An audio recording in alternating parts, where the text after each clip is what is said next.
ನೋಡ್ರಿ, ಯತ್ನಾಳ್ ಅವ್ರೇನಾದ್ರೂ ನಮ್ಮ ಪಕ್ಷಕ್ಕೆ ಬಂದ್ರೆ ನಾವು ಅವ್ರನ್ನ ವೆಲ್ಕಮ್ ಮಾಡ್ತೀವಿ, ನಾವು ಕರ್ತ್ಕೊಳ್ತೀವಿ ಅಂತ ಹುಬ್ಬಳ್ಳಿಯಲ್ಲಿ ಶಾಸಕ ರಾಜು ಕಾಗೆ ಪ್ರತಿಕ್ರಿಯೆ ಕೊಟ್ಟಿದ್ದಾರೆ. ಯತ್ನಾಳ್ ಅವರು ನಮ್ಮ ಪಕ್ಷಕ್ಕೆ ಬಂದ್ರೆ ಕರ್ತ್ಕೊಳ್ತೀವಿ, ಹೈಕಮಾಂಡ್ ಕರ್ಕೊಂಡು ಬನ್ನಿ ಅಂದ್ರೆ ನಾನು ಸ್ವಾಗತ ಮಾಡ್ತೀನಿ. ಹುಬ್ಬಳ್ಳಿಯಲ್ಲಿ ಶಾಸಕ ರಾಜು ಕಾಗೆ ಪ್ರತಿಕ್ರಿಯೆ ಕೊಟ್ಟಿದ್ದಾರೆ. ಕಾಂಗ್ರೆಸ್ ಹೈಕಮಾಂಡು ನನಗೆ ಯತ್ನಾಳ್ ಅವರನ್ನ ಪಕ್ಷಕ್ಕೆ ಕರ್ಕೊಂಡು ಬರುವಂತ ಜವಾಬ್ದಾರಿ ಕೊಡ್ಲಿ, ಯತ್ನಾಳ್ನ ಕಾಂಗ್ರೆಸ್ಗೆ ಕರ್ಕೊಂಡು ಬರೋ ಜವಾಬ್ದಾರಿ ನನಗೆ ಇರಲಿ.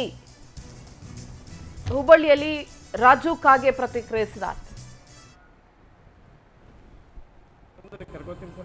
ಶೂರ್ 100%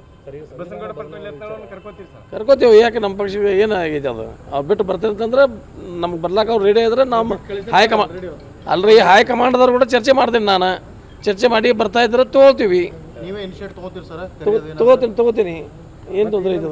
ನಿಮ್ಮ ಜಾರಕಿಹೊಳಿ ಸಾಹೇಬರು ನಿನ್ನೆ ಕುಮಾರಸ್ವಾಮಿ ಅವ್ರನ್ನ ಭೇಟಿಯಾಗಿದ್ದಾರೆ ದೆಹಲಿ ಒಳಗೆ. ಡೆವಲಪ್ಮೆಂಟ್ ಸಲುವಾಗಿ, ಅಭಿವೃದ್ಧಿ ಸಲುವಾಗಿ ಅವರು ಕೇಂದ್ರೀಯ ಮಂತ್ರಿಗಳಿದ್ದಾರೆ, ಭೇಟಿ ಮಾಡೋದು. ಈಗ ನಾನು ಹೋಗಿ ನರೇಂದ್ರ ಮೋದಿ ಅವ್ರನ್ನ ಭೇಟಿ ಆದ್ರೆ ರಾಜು ಕಾಗೆ ಅವರು ಕಾಂಗ್ರೆಸ್ MLA ಕರ್ನಾಟಕ ಇದು